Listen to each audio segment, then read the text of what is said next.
Good morning everyone, this is Varsha Pathare. Welcome to Raghuvansh convent school. Last मैंने आपको 9th class में संस्कृत में 7 चैप्टर प्रत्यय विज्ञानम ये वाला चैप्टर कराया था।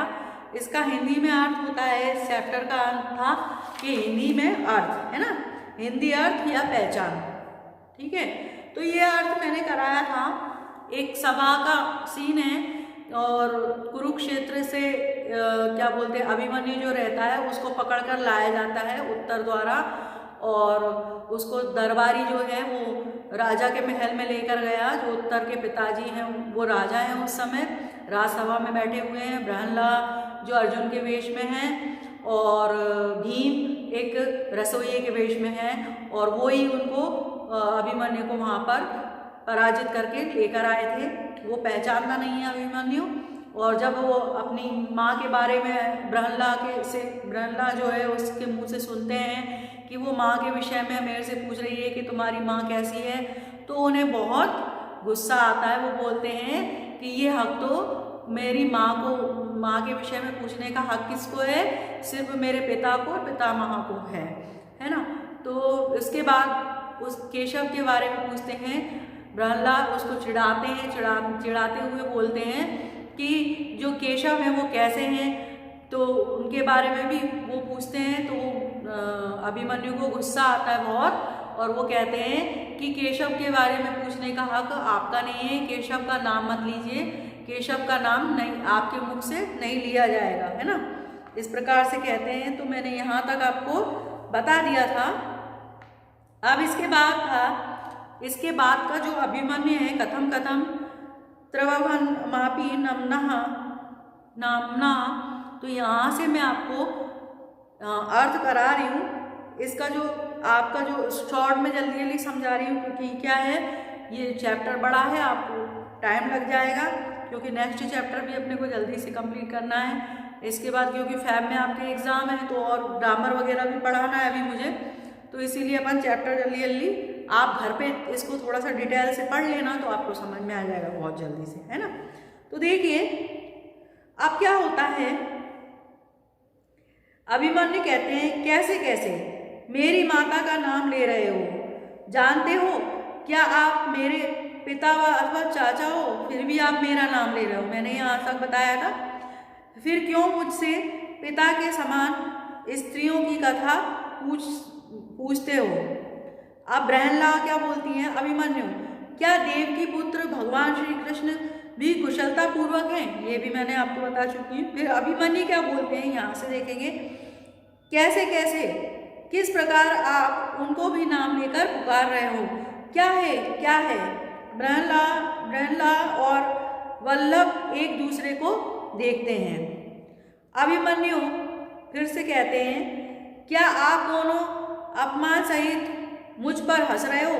मतलब राजसभा में खड़े हुए हैं, तो वो बोल रहे हैं आप दोनों मेरे ऊपर मेरा अपमान हो रहा है राजसभा में, इसलिए आप मेरे ऊपर हंस रहे हो। प्रहलाद तुम कुछ मत कहो, बतलाओ अर्जुन जैसे तथा अर्जुन जैसे पिता, भगवान श्री कृष्ण जैसे रूप वाले मामा तथा युवावस्था प्राप्त युवक शस्त्रों से सुसज्जित होने पर भी युद्ध में कैसे पराजित हो गया। अब प्रहलाद उसको चिढ़ाते हैं, किसको, अभिमन्यु को चिढ़ाते हैं कि देखो इसके पिता तो अर्जुन हैं, शस्त्रधारी, तीरों को धारण करने वाले, और इसके पिता, इसके मामा कौन है, केशव हैं, श्री कृष्ण हैं, और इतना अच्छा युवक है, सब इसके पास अस्त्र शस्त्र की शिक्षा है, तब भी ये युद्ध में पराजित हो गया।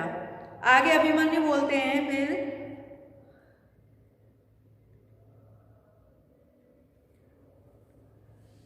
अनर्गल प्रलाप बंद करें, मतलब बेकार जो बातें हैं उसे बोलना बंद करें।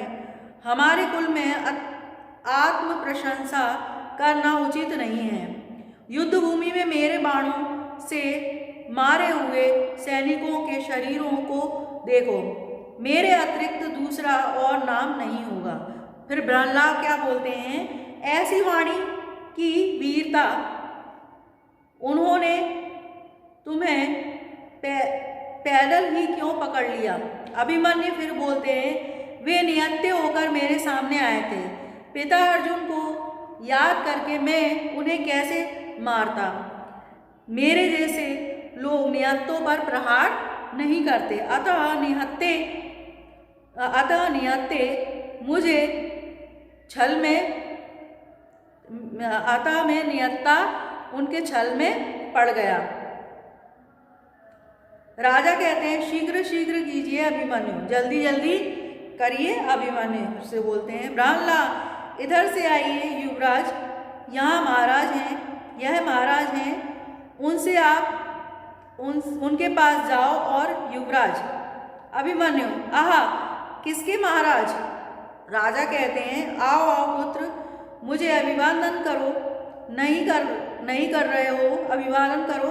मुझे मेरा अभिवादन क्यों नहीं कर रहे हो?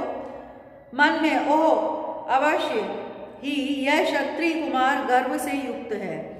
फिर राजा क्या सोचते हैं? अभिवादन नहीं करते, उनको नमस्कार नहीं करते, तो राजा ये सोचते हैं कि ये बहुत ही क्षत्रिय है, इसलिए ये बहुत गर्व से का अनुभव कर रहा है। मतलब ये, मैं इसका गर्व शांत करता हूँ। फिर वो क्या बोलते हैं? मैं इसका गर्व शांत करता हूँ। प्रकट रूप से यह किसके द्वारा पकड़ा गया है? फिर अनुवाद देखिए आगे, महाराज मेरे द्वारा। कौन बोलता है? भीम बोलते हैं। अभिमन्यु शस्त्रहीन पकड़ा, ऐसा कहिए। भीम बोलते हैं, शांत हो जाएं, धनुष बाण तो दुर्लभों के द्वारा ही ग्रहण किए जाते हैं, मेरे लिए तो मेरी भुजाएं ही हथियार के समान हैं। अभिमन्यु कहते हैं, आप रहने दो, क्या आप मेरे मंझले पिता हैं जो उनके समान वचन बोल रहे हैं? अभी क्या है, वो रसोइये के रूप में, इसलिए उन्हें पहचान नहीं रहे हैं, इसलिए वो बोलते हैं, आप क्या मेरे मंझले पिता हैं? भगवान, हे पुत्र, यह मध्यम नाम वाला कौन है? अभिमन्यु, वे मध्यम तात हैं जिन्हें जरासंध, मतलब वो बोलते हैं, ये कौन है जिसका तुम नाम ले रहे हो भीम, वो कौन है? अब वो बता रहे हैं, अभिमन्यु बताते हैं, जिन्होंने जरासंध के गले में अपनी भुजा लपेटकर उसे बलपूर्वक बांधकर जरासंध के लिए असहनीय कर्म करने, अर्थात उसे मारकर भगवान श्री कृष्ण की पात्रता ली।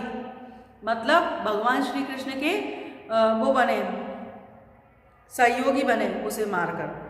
तो फिर बोलते राजा, हे पुत्र, मैं तुम्हारे निंदापूर्ण वचनों से क्रोधित नहीं हूँ, बल्कि मैं तो तुम्हारे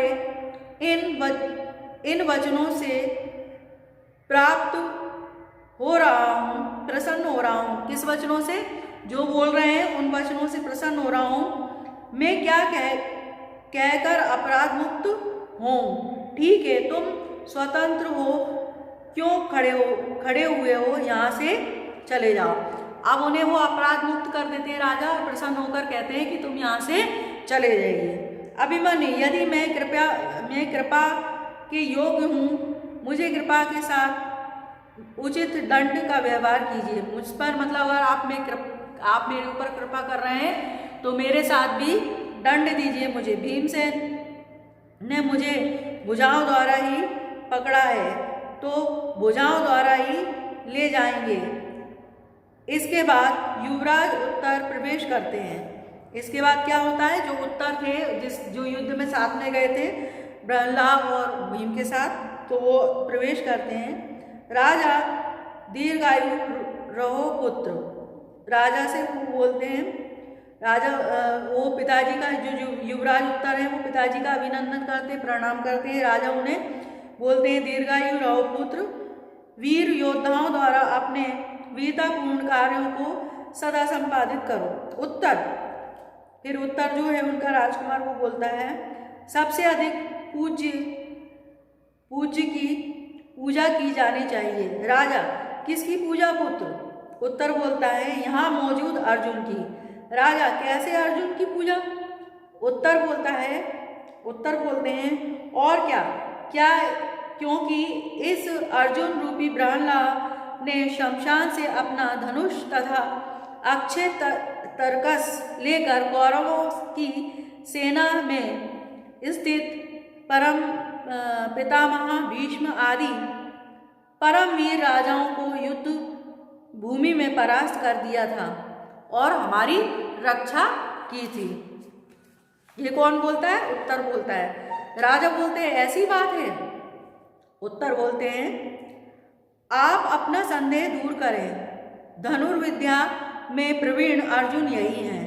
अब वो क्या बोल रहे हैं? जो प्रहलाद हैं वो ही धनुर्विद्या में प्रवीण कौन है? अर्जुन है, प्रहलाद। इसके बाद बोलते प्रहलाद यदि मैं अर्जुन हूँ तो यह भीमसेन है और यह राजा युधिष्ठिर हैं। अभिमन्यु ये मेरे पूज्य पितागण हैं। इसलिए अब वो क्या वो समझ जाते हैं, अभिमन्यु समझ जाता है ये मेरे सारे जो हैं तीनों ये मेरे पितागण हैं। मेरी निंदापूर्ण वचनों से ये क्रुद्ध नहीं होते और हंसते हुए मुझे चिढ़ाते हैं। अब वो क्या है? तीनों उनको चिढ़ाने लगते हैं। किसको? अभिमन्यु को। गो अपहरण की यह घटना सौभाग्य से सुखांत हुई, इसी के कारण मुझे अपने सभी पितामहों के दर्शन हो गए। ऐसा कहकर क्रम से सबको प्रणाम करता है और सब उसका आलिंगन करते हैं। अब ऐसा कहकर वो क्या करता है? जो अभिमन्यु है वो क्या करता है? सबको प्रणाम करता है और सब उसका अभिवादन ग्रहण करते हैं और इस प्रकार से वो जो नाटक है वो खत्म हो जाता है ना, जो नाटक समाप्त हो जाता है। तो ये आपको समझ में आ गया होगा। मैंने संस्कृत में इसलिए नहीं बताया क्योंकि डबल अपन उसको समझाऊंगी तो बहुत टाइम लग जाएगा, है ना। फिर 5 या 10 मिनट का आज का मिलेगा, फिर 2 वीडियो और लग जाते हैं आपको, है ना, इसको कंप्लीट करने में। इसीलिए मैंने आपको शॉर्ट में इसको कंप्लीट करा दिया। आप सुन लेंगे तो आपको समझ में आ जाएगा।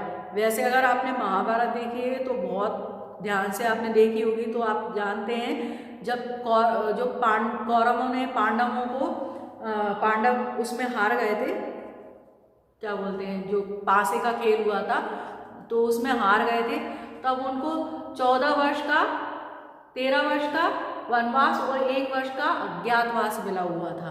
तो वही अज्ञातवास के विषय में अज्ञातवास मिला था उनको। तो अज्ञातवास में वो कैसे रहते, अगर पहचान लेंगे उनको तो दोबारा से 14 वर्ष का वनवास उनको पुनः मिल जाएगा। तो इसीलिए वो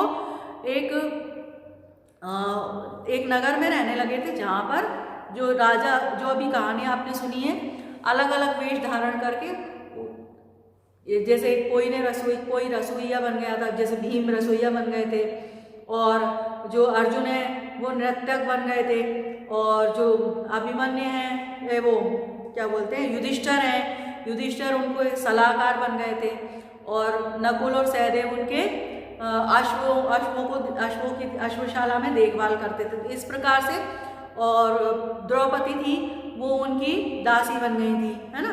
तो इस प्रकार से वो अज्ञातवास में रहते थे उस टाइम पे। तो प्रहलाद के रूप में जे थे अर्जुन और भीम रसोईया के रूप में थे, और इसी रूप में वो युद्ध करने जाते हैं। तभी उनके जो पुत्र रहते हैं अभिमन्यु वो पहचान नहीं पाते और उन्हीं से ही अपने पिताओं से युद्ध करने लगते हैं। तो इसी के विषय में ये छोटा सा एक नाटक था। तो आपको समझ में आ गया होगा। Okay, thanks for watching video. Stay home, stay safe.